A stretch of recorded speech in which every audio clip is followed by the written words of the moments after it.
Arsenal fans, gather here. Let's have tactical analysis of how Mikel Arteta is demolishing teams, how he is making it impossible for opposition teams to score against Arsenal. What Mikel Arteta is doing this season is slightly different from what he did last season, but it's almost exactly the same thing he did last season. You know, the one of last season, the tactics and the techniques he used, what hampered him was actually squad depth and injury pressure. They were outrightly lining up with their routine and domestic 4-3-3 formation. And when they line up with their 4-3-3 formation or 4-2-3-1 or 4-3-2-1, you will see Arsenal always being vulnerable when they are off the ball.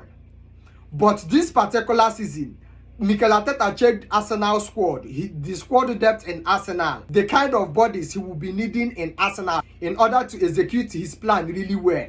And the legs he brought in the likes of Noni Madueke, Martin Zubimendi, Eberechi Eze, Nkapi, Victor Gyökeres, and was the other guy again that they brought in.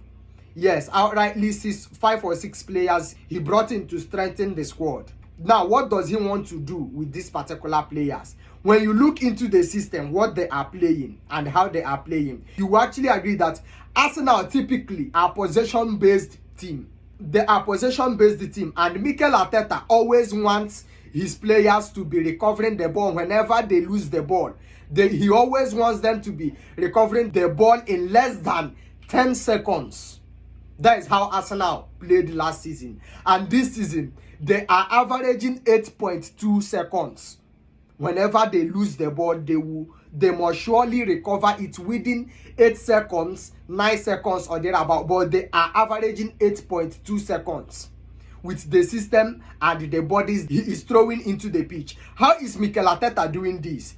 Arsenal off the ball, and when the game is about to start, they will line up in 4-3-3 formation or 4-3-2-1 or 4-2-3-1 formation, thereby trying to throw more bodies into the midfield and have a point man that can actually be disturbing the opposition defenders.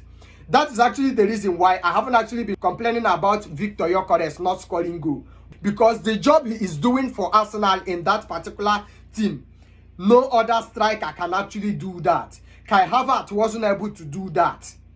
In as much as he is a false 9 and he is not a proper number 9, he cannot do that. The same thing with Mikel Merino. Now, how is Mikel Arteta setting up his tactical structure? Look at how he is doing it. Off the ball, 4-2-3-1 or 4-3-3 or 4-3-2-1.